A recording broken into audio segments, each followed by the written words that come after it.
throws arithmetic exception.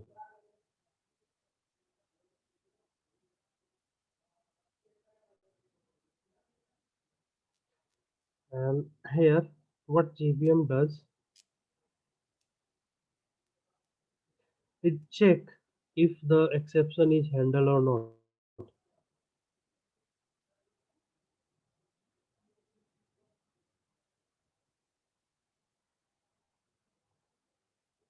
If yes,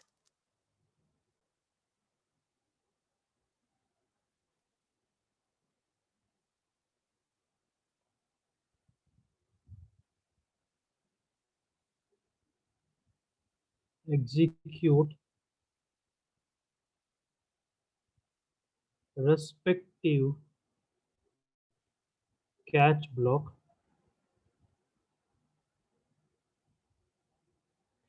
and continue the flow.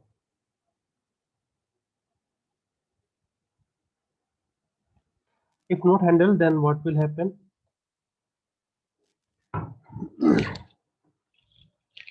Then JVM will do these two things.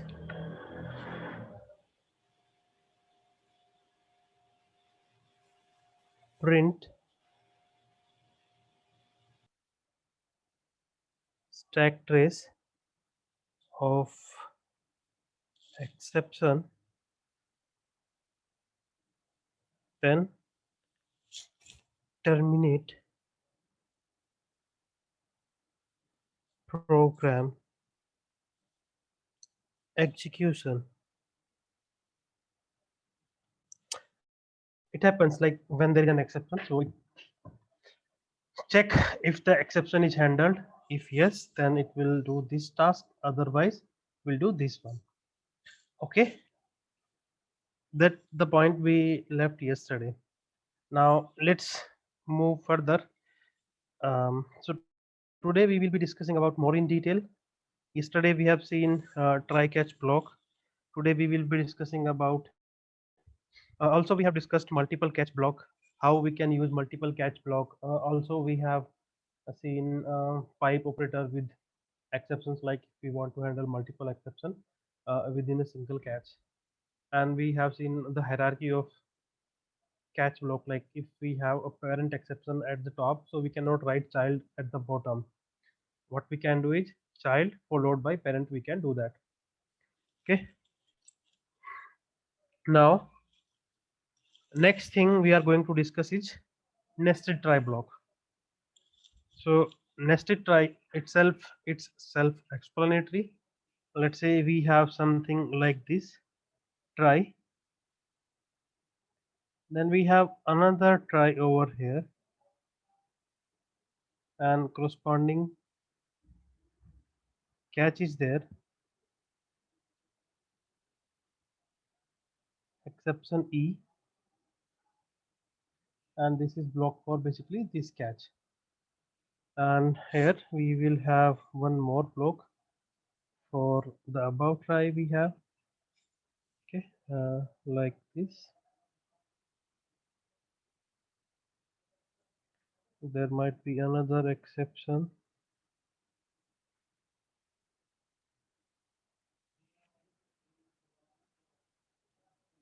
So this is called nested try. Like we can have this kind of syntax as well.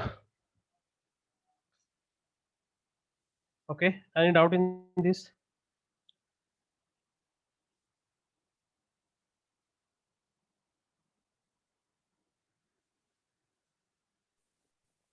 Anuj, Mhm. what are the cases we can write this?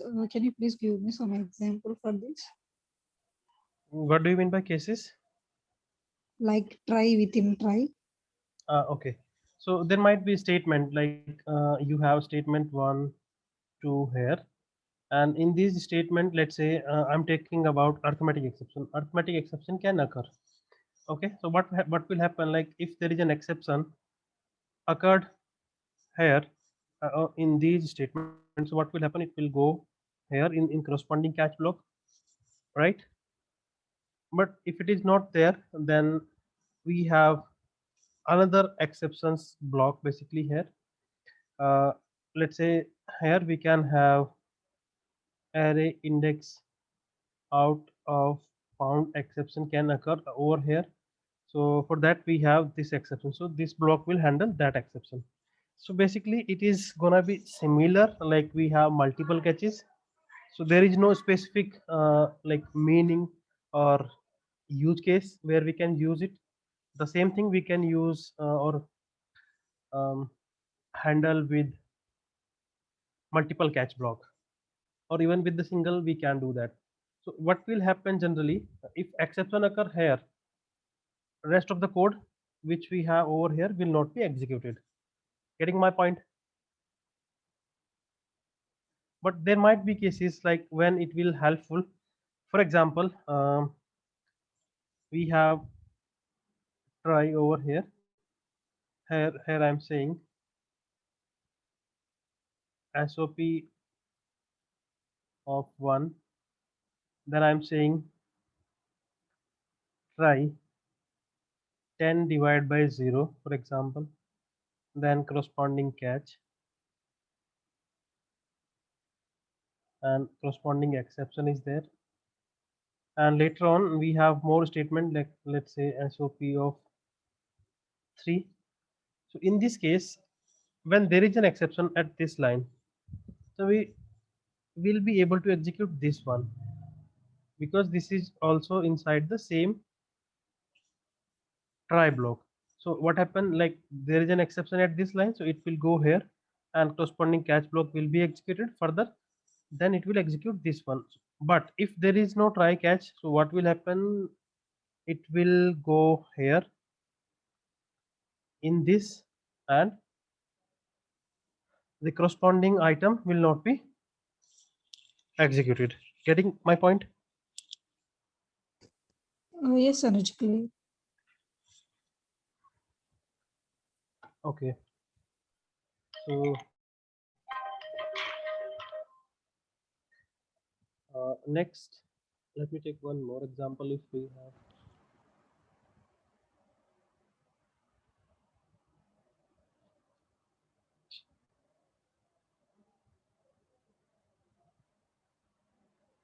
so whenever we have something like there might be a situation when a part of block may cause one error and the entire block itself may cause a different error.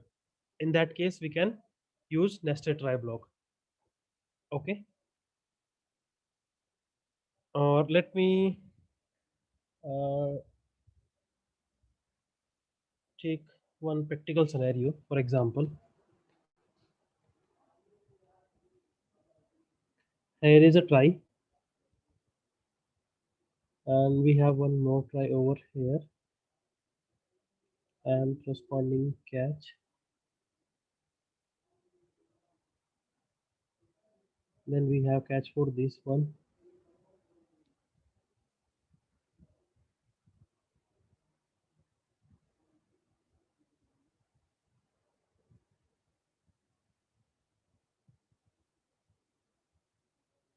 Like this. What we are doing here, we are trying to read data from internet.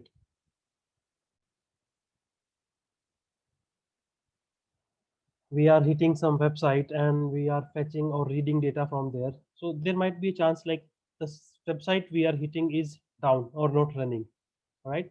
So in this case, what will happen, we will get an exception, that is host is not responding, right? So in that case, what we want, if it's not there or we are not able to read from internet, do one thing, do read from internal file system, right? We have a kind of scenario like this. So what we can do, we can have this kind of situation handled by nested try block. So what we can do is,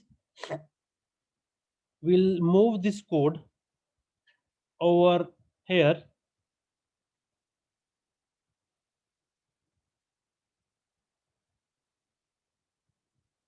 okay, like not here.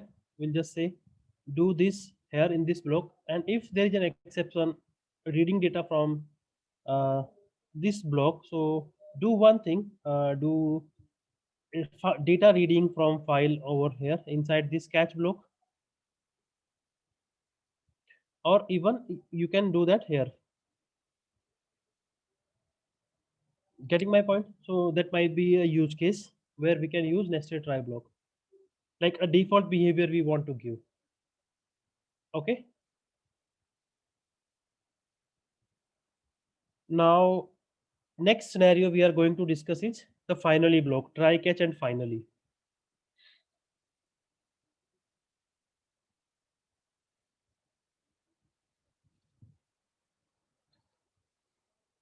So we have seen we have concept called try and catch for exception handling.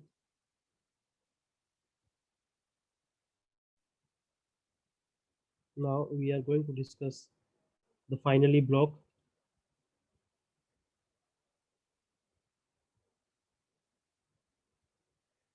So finally is a block which will be executed whether there is an exception or not. So it's not really necessary in your program you get an exception. Generally what happens when we say we are going to handle an exception, so we write that code for unseen scenarios. Like generally we are not going to write this inside our system. We are not gonna do that. This is just for example, like it might be in your program 10 divide by 0. Generally we do not going to write in our application, but when this 10 is coming from somewhere or this 0 is coming from another system, then we are not really sure. It might be 0, it might be -1. If we have the input in hand and we know that it's 0, then obviously we will not do that. But there might be a chance this data is coming from external system and this is not in our control. In that case what we need to do is to handle these data we need to add try catch. Getting my point? Now when it comes to finally, so finally is a block if there is no exception or even there is an exception, that is the block that will be executed. For example, I'm saying 10 divide by 0 over here. So what will happen in this case when it will see arithmetic exception, so corresponding catch block will be executed, whatever you are going to write will be executed. Then it will go to finally and the stuff we are going to here is will execute it. And if there is no error, like this statement is not there, it will keep executing smoothly. Like this try block will be executed. If there is no exception, catch will not be executed, then the finally block will be executed. So finally is the block which is basically executed whether there is an exception or not. Okay, let me take one image for this which can demonstrate this in a better way.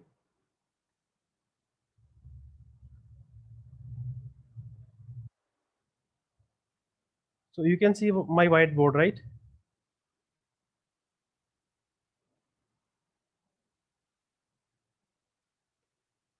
So we can have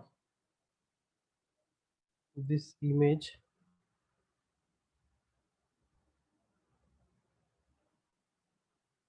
I'm not able to paste. Let me just check.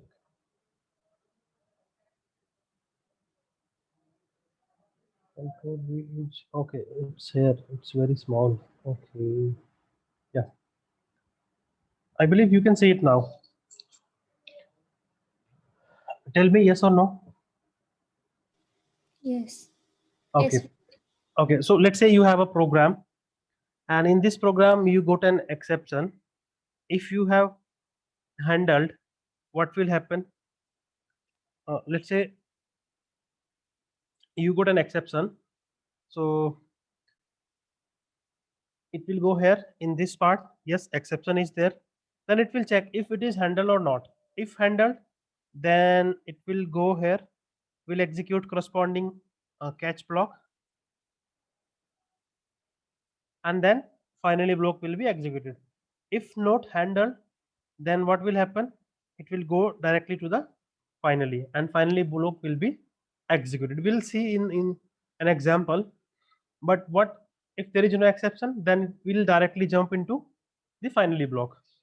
Getting my point? Okay, let's do a quick example.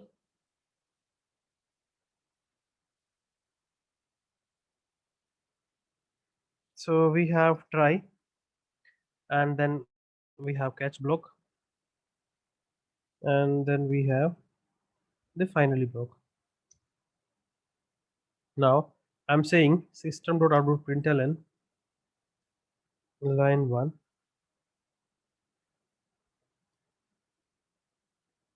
inside catch, and then I'm saying inside finally. Okay,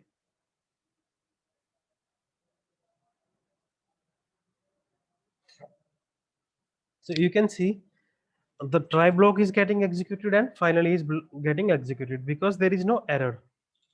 What if there is an error? Okay, so let me say we are saying int I is equals to 10 divided by 0, and then I'm saying just line 2.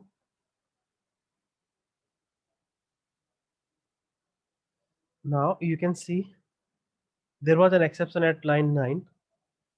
So what happened at that time? It goes inside this catch block, and then finally block.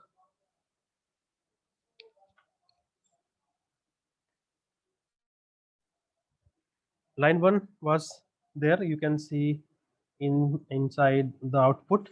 Then it's when it is executing this line, what will happening, or what happens over here, it got arithmetic exception, so it will look for the corresponding catch. So you can see there is no corresponding catch basically like the exact one, but yes, if parent exception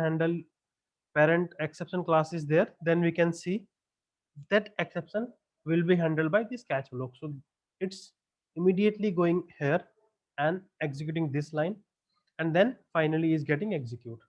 So this is the flow of finally. Whether there is an exception or not, finally will be executed always. Okay, any doubt in this? And what is the purpose of this finally block? So basically finally we have for cleanup operation.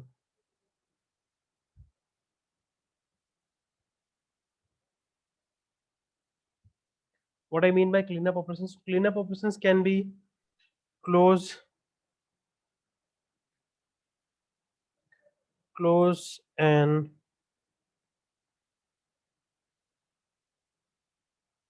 open DB connection. DB stands for database. Suppose we have opened a connection over here and there is something wrong when we were doing some processing, then it's our duty to close that opened connection so that your data will remain safe. And sometimes what may happens, like if you have open resources in your program, the JVM might crash. Let's say you are reading from file.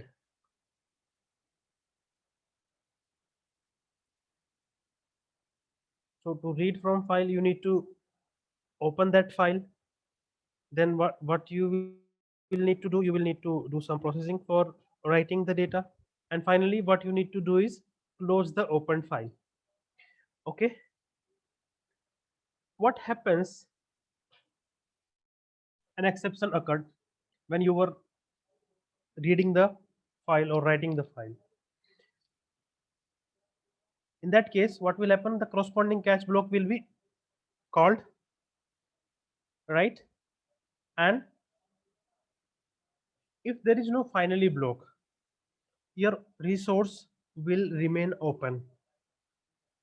To avoid such kind of scenarios, what we can do is we can write finally block, like if there is an exception or not, doesn't matter, close my resources. Getting my point? So basically purpose of having a finally block is for cleanup operations. Make sense? Yes. Okay.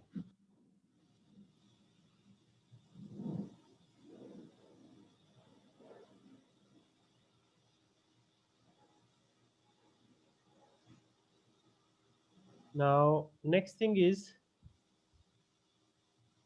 throw keyword. Okay. What is the use of throw keyword and when we will be using it? The use case. So basically, when we say throw is a keyword provided by Java, and it's used for explicitly throwing an exception. Explicitly, if we want to throw an exception, what we can do is we can add throw keyword and we can throw an exception. The use case might be like when we do testing. For example, we wrote a method, and if we want to see if our method is able to throw an exception and the other method who is caller of that method is able to handle that exception or not. So what we can do, we can explicitly define, yes, this is the exception we are going to handle. Let's check if the method we are going to define is able to handle or not. For example, uh, let me take a scenario.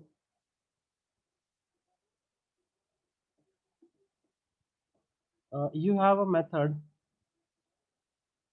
void m. Sorry, we can say only Eclipse. Okay, thanks.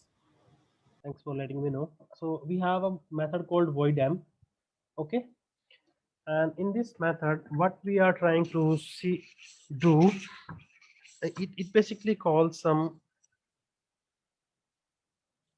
method.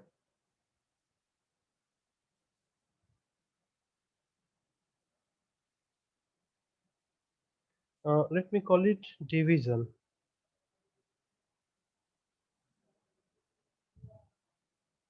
Some division method is there. Okay, int x, int y. And where this div method is, let's say this is in some a class. Let me write the a class as well. This is our a class. In this we have a static method. Just assume static div int x, int y. Okay, and what it does basically, it says return x divided by y. If we are doing so, so when we are calling it, caller is different. Let's say caller is some x class, and definition is here in a class. So this caller doesn't really know like what we need to pass. Yes, he know we need to pass integer, and he's an idiot. He might pass like this, 10 comma 0. There is no control when he is calling. This a class doesn't have any control on this input. It can input anything. Getting my point? What we need to do, we need to make sure, yes, if your inputs are invalid, then throw an exception so that your caller who is calling it get to know, oh, okay, you are providing wrong output, wrong input. Then this might happen. Getting my point? So what we can do in this case, to make sure he or she pass a valid input, we can just write it like this.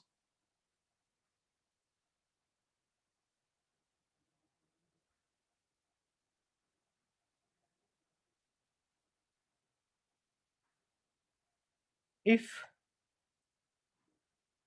x equal to 0 or y equal to 0,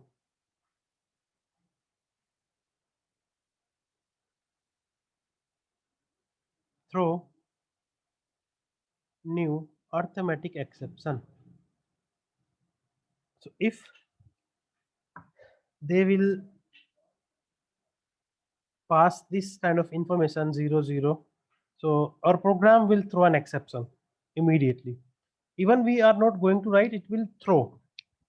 That is not the case. Like if we are not writing this and inputs are getting invalid, so our program will immediately say your input is not correct, or you will get arithmetic exception divide by 0.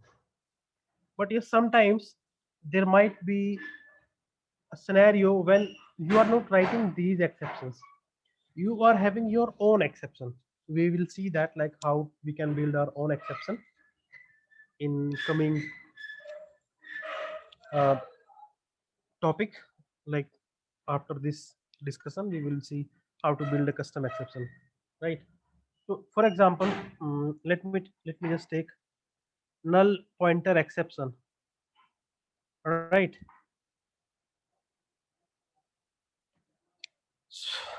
If I show to end user this exception, let's say we are a banking application and we are showing this information to user, does it make sense to user? Let me know. Let's say you are in an ATM and you got this exception, does it really means something for you? No. No. So what we need to do is we need to take some generic message that we can show to our user. If this is the case, then just simply display a different message so that the end user can understand. Like something went wrong in the system, your transaction cannot be completed. You cannot say like null pointer exception or arithmetic exception. So for that scenarios, what we will be doing, we will be defining our custom exceptions. So for this case, I am just taking throw new arithmetic exception. When we say throw, then we need to add throws keyword over here. If your program says throw an exception, then you need to add throws. So when we say throws, that means if we are calling a method which specify or declares throws, that means it's caller's responsibility whether to catch this exception or declare to be thrown. For example, let me write this in Eclipse.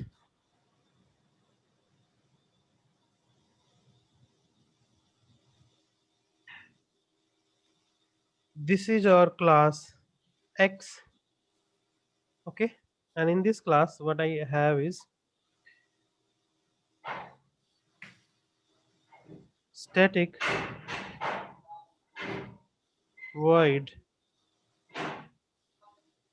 division method. I have int x comma int y.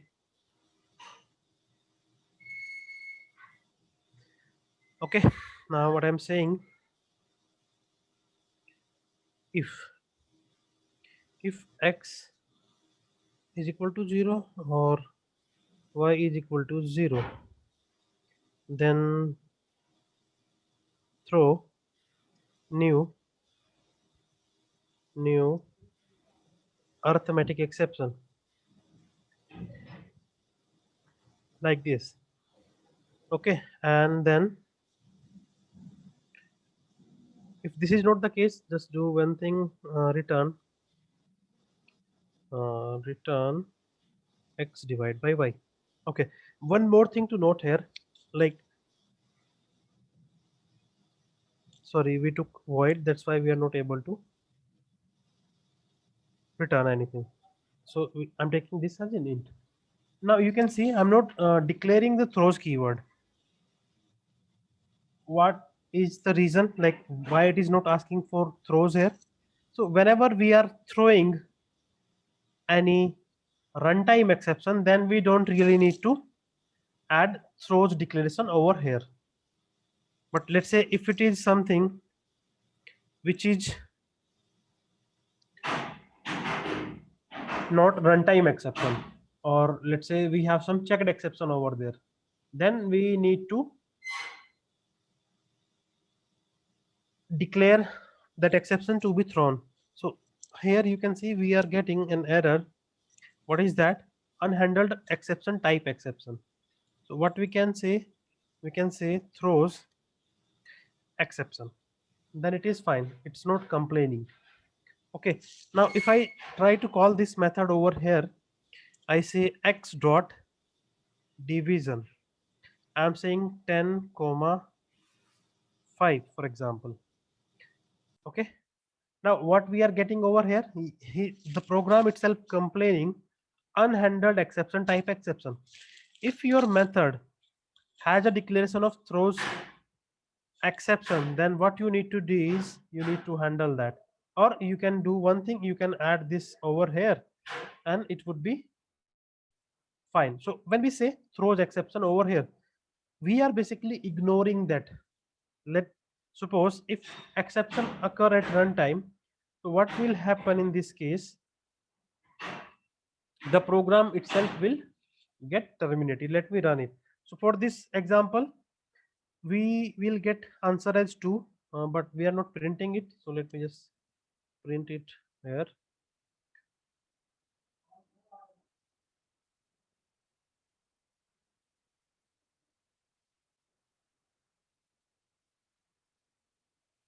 You can see we are getting 2. What if we provide wrong input or 0? So you can see our program is not getting execute. We are getting an exception.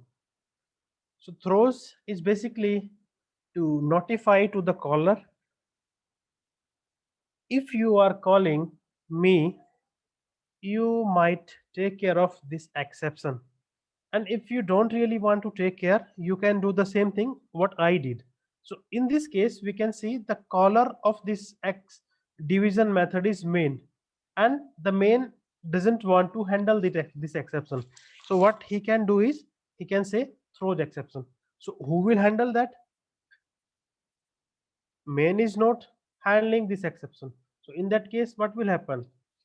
Generally, the JVM will take care of this. How? It will print the stack trace and stop execution of your program immediately. Okay, let me just say a line and here so that we can get to know if our program is getting executing till the end or not. So you can see the end line is not getting printed. If we want to handle this, what we need to do is we need to say try. Okay, and we can say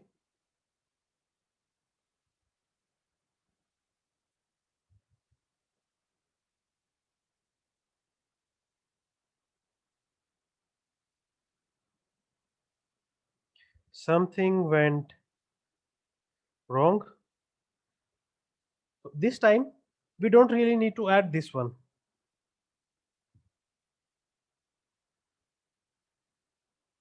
And you can see we are getting something went wrong because we are passing 0, and then we are getting and you can see it here. What if the data we are providing is correct? Let's say we are taking 5, then there is no issue, there is no exception, and we will get answer as 2, and then and line will get printed. Okay, so make sure whenever you are saying throws exception while defining a method, then the caller method needs to take care of the corresponding exception which we are throwing, right? And one more thing, if your caller method is not handling that, they can declare the similar exception, like let it be as it is, and the caller of this method will handle. So for example, in this case, let me add one more thing over here. From this point we will see exception propagation. Let me take some void and method here, and this is also static method, and what it does, it calls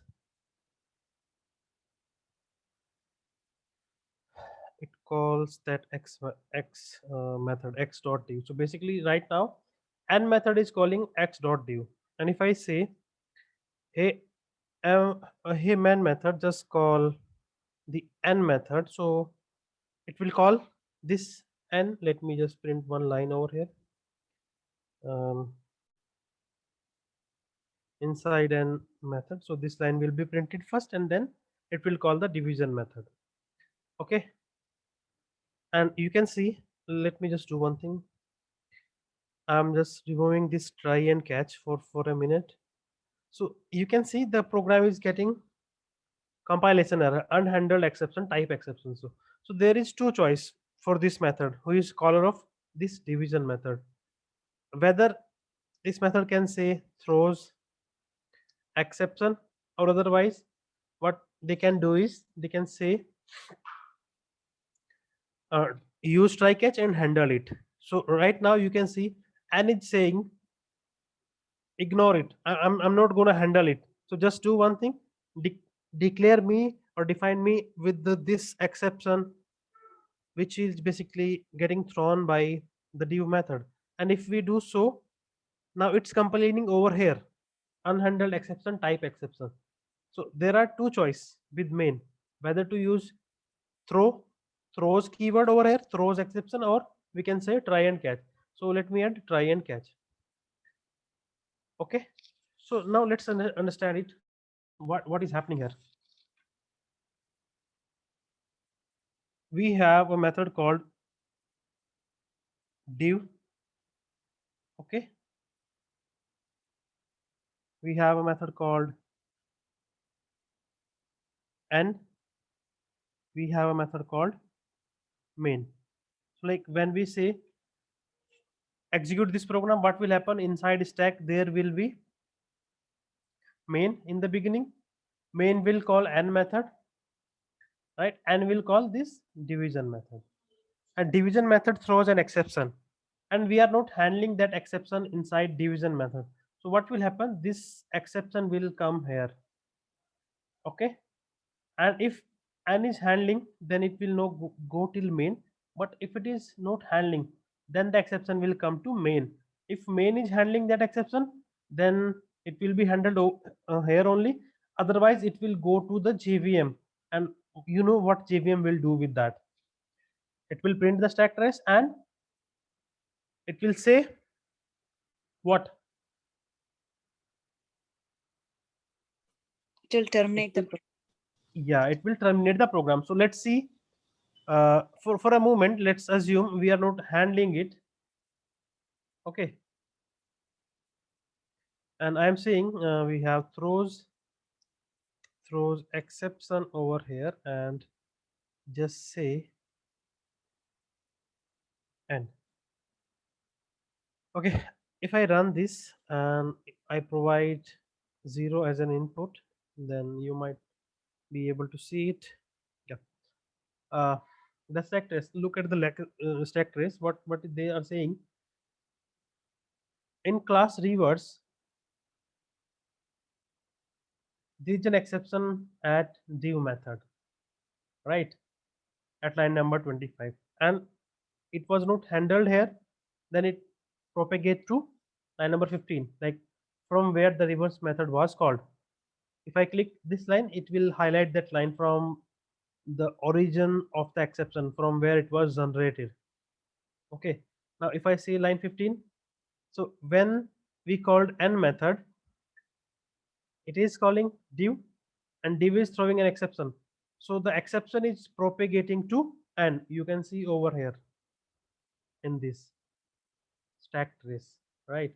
Reverse dot n, and n was called by main method, and main is also not handling, so it will go till main, and main is not handling. So what JVM will do, like main will hand over this exception to JVM, and JVM will print the stack trace and stop execution of your program. So this is called exception propagation. Until or unless you are not going to handle, it will keep propagating to the caller method and will keep propagating until it's not getting handled. Make sense? Now let's back to throws and throw keyword. So throws is basically whenever you want to uh, define or warn while writing your own API or methods. For example, Praveena is writing an API and she want the caller to be aware this kind of exception. let's say we have a class called my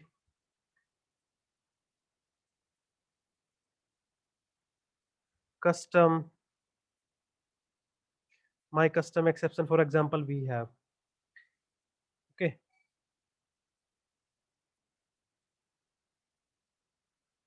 So this is how we can build a custom exception. Rest of the stuff what we are going to do inside this we'll see later. Okay, so what Pravina wants, she wants to write an API and she want to make sure if their caller making a call to div method, they must be aware this kind of exception. This might occur when they are calling my API, right? So she can do that with the help of this. Getting my point?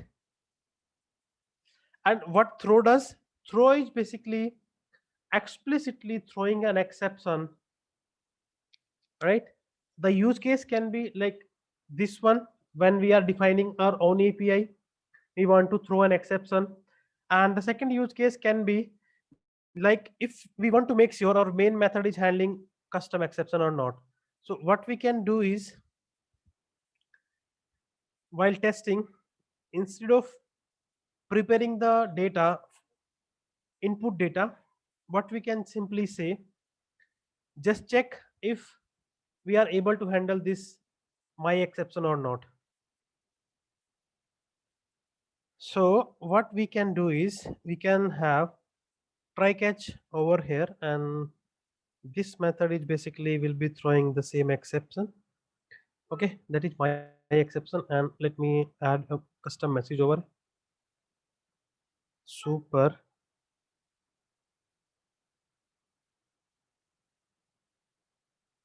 So my exception is there. I'm saying this. Okay. Now when I am trying, what is wrong? We need to define a constructor over here.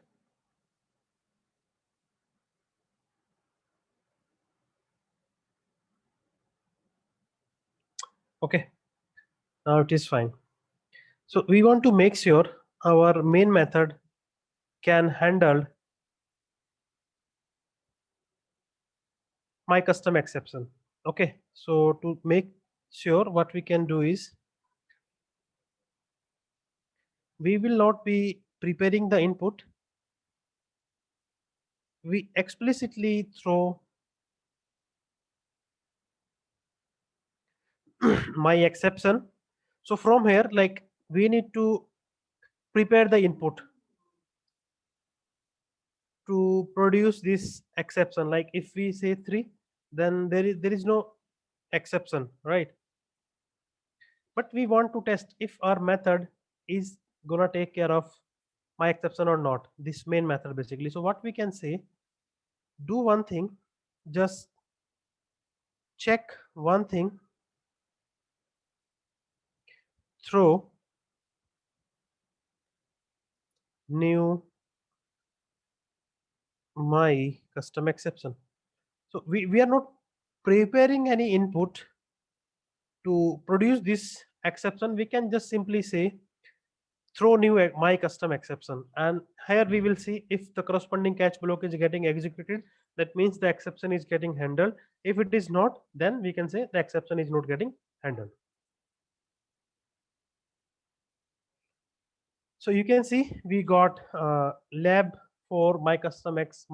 This was the message that I have given here. I can write it here. Something went wrong. Okay, we'll get this error if I run this. You can see something went wrong, get printed.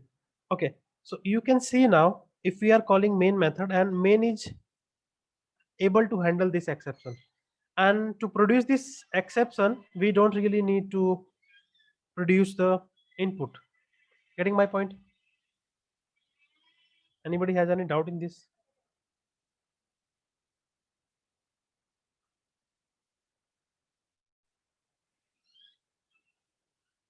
Tell me, guys. Hello. I'm good, Anuj. I don't have any questions. Okay. So this is how we can work with throws and throw. Throw can be useful while we are doing testing and we don't really want to prepare the input data and we want to test a method against an exception whether the method is able to handle that exception or not. So we can simply write it like this. Or the second thing can be like we call div method and we provide the wrong input, right? And then it will produce this exception and then we will handle it. So preparing input data itself is a tedious task and will take time, so we can avoid that and we can just test our methods against an exception is getting handled or not with the help of throw keyword. We have seen exception propagation, right? So if I say what is exception propagation, can anybody tell me the answer?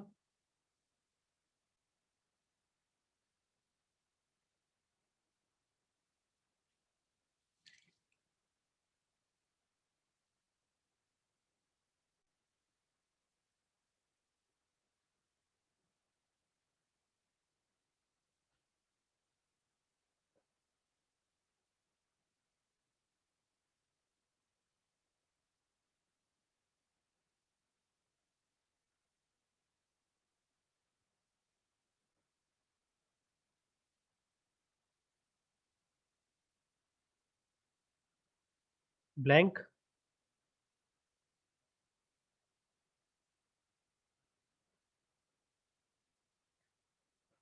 Okay, no problem.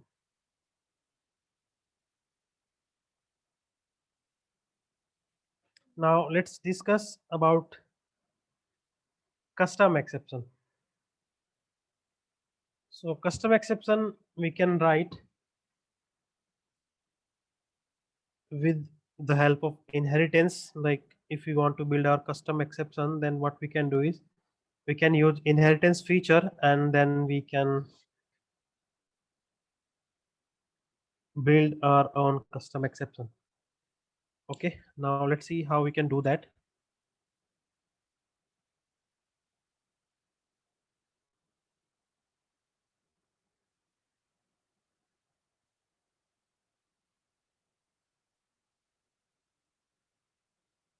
So let's assume we are building a system for voting. Okay, and generally if a person wants to vote, his age must be greater than 18 or equal to 18, right? If he is less than 18, then he is not eligible for voting. So let's say we want to build an exception which is basically invalid each exception, like if the age of the person is valid or not, we want to build that. So let me take this invalid age exception. So if you want to make your custom exception, what you need to do is you need to extend exception class, and that's it. Then you need to define your constructor. For example, in my case, I was taking this one, like when I was doing my custom exception and I was passing this string. So there might be an input we want from user. So what we can say is, let's say we are taking a string over here, a string message, for example, and we'll pass this message to uh, the parent class, which is basically the exception class. So we can write it like this. Okay, now we want to test it. Okay, how we can test it? So let me take, let's say we have a method called void validate age. Okay, and this basically throws invalid age exception. This method, if you are going to call, it might throw invalid age exception when the age is not valid. Let me take an input. This method takes input as age, and validate that. And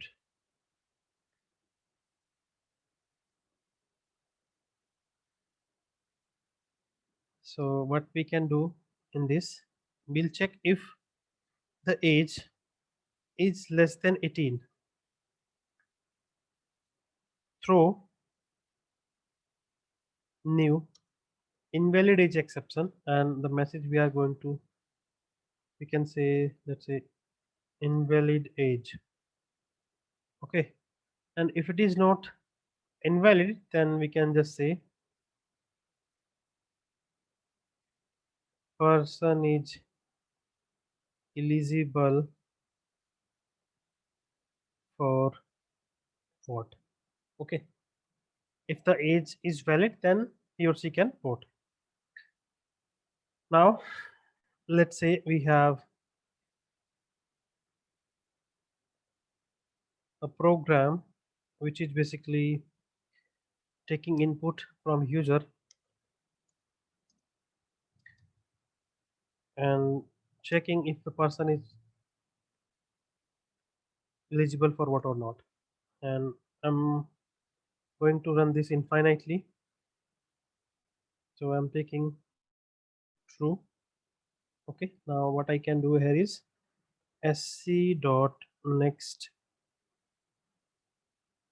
int, sorry, next int I'm taking, so it will read a number from keyboard,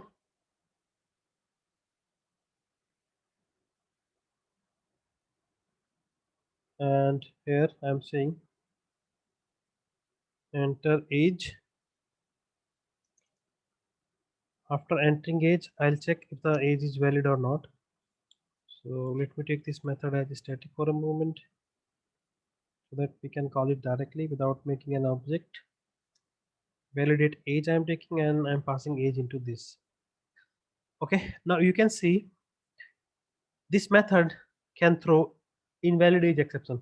If you don't want to handle this, what you can do is add throws declaration like this, and you will be able to run it. Now if I say 20, this is a valid age and it is asking for the age again. If I say 16, you can see our program is getting terminate. But we were supposed to run this program infinitely. Like until you can see this red icon, you can see or say the program is running. Let me take 49. Yes, it is valid. 73. Yes, it is valid. 12. I'm saying 12, and you will see this red icon will be grayed out, and here you will see terminated where we have reverse. Getting my point? Okay, let me just press enter. You can see we are getting terminated. That means our program is terminated, and we are getting this message that we have given invalid age where at this line, and then it is going to this line. What if we want to keep our program runs continuously? Then we need to handle this exception. How we can do that? Using try catch. Okay, now let me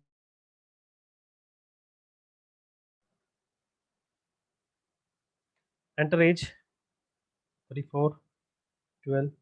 So you can see our program is now asking for age. Even there was an exception. Let me take this time 23, and we are able to see we are getting person is eligible for what? 34, yes. 21, yes. 11, we are getting again the message. So this is how we can build our own custom exception and we can use them. Any doubt in this?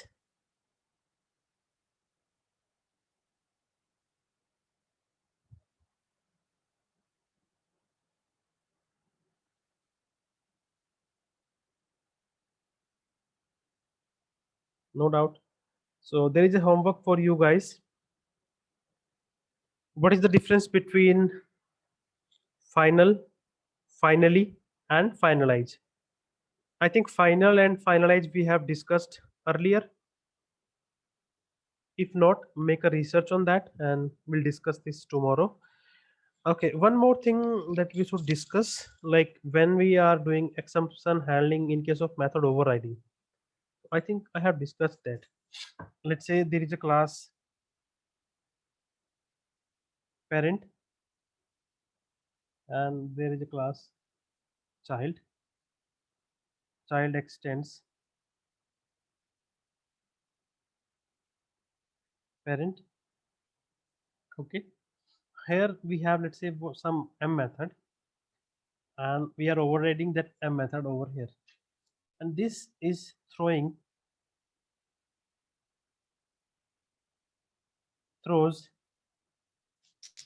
Can you show whiteboard? Oh, okay.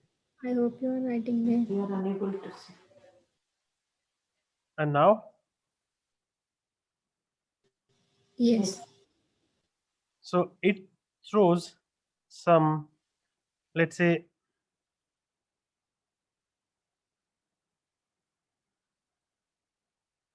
uh,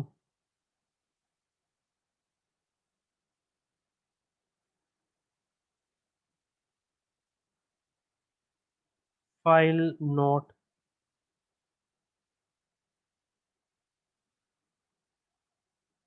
found exception, right? And here you are saying throws exception. So you are throwing an exception which is the child class of exception class in parent class. So that is not possible. Like in parent class method, you can have, I think we have discussed that earlier as well. Yes or no?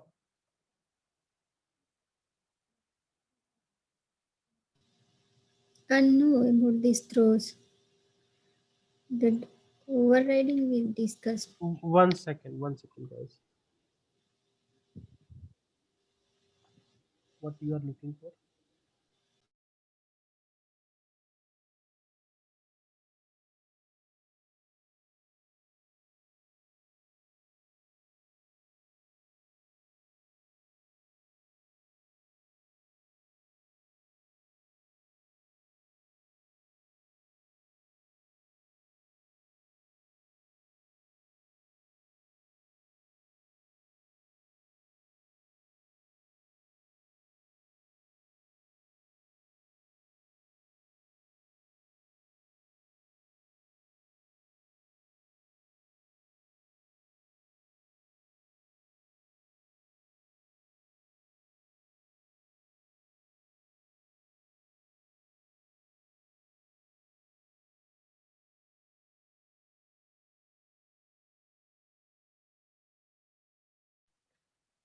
Hello. So when we are saying exception in method overriding, so there might be two scenarios.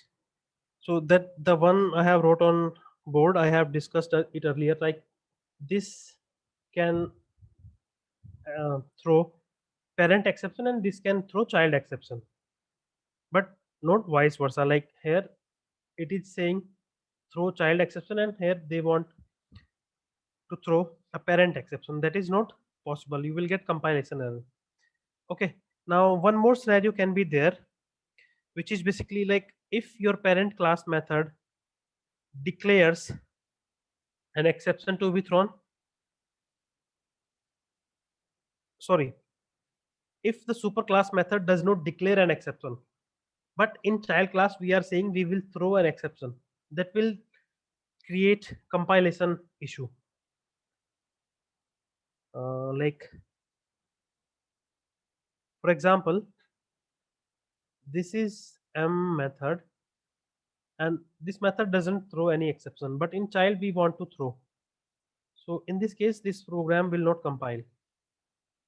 But yes, if this method throws an exception, let's say ex, we can say similar exception or the lower exception we can throw here. Like we can say exception, or let me take file not found exception over here. We can do that.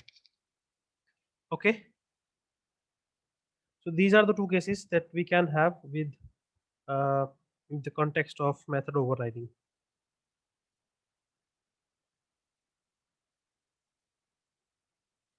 Any doubt in this, guys?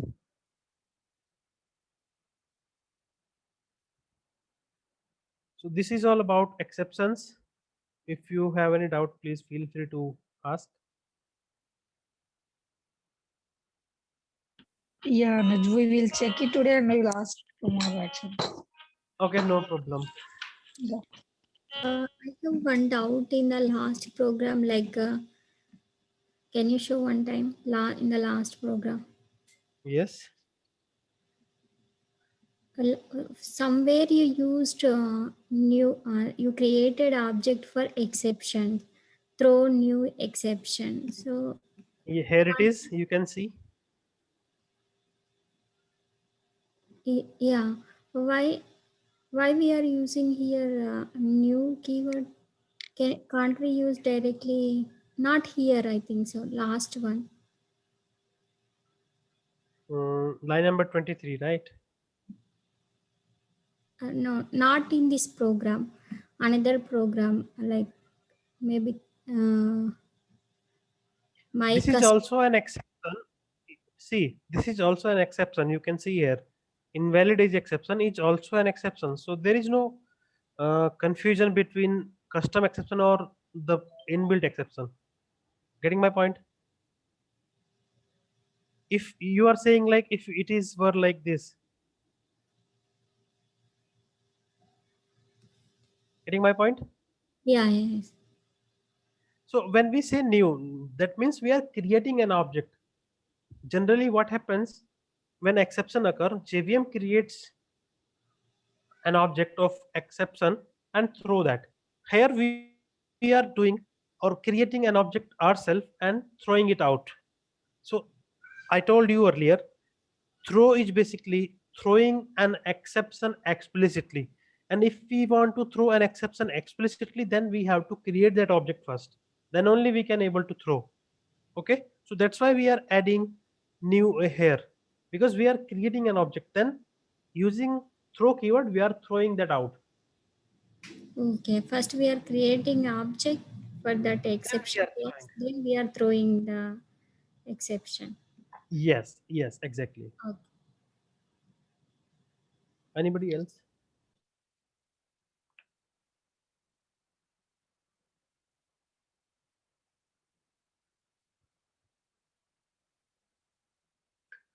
All right, guys,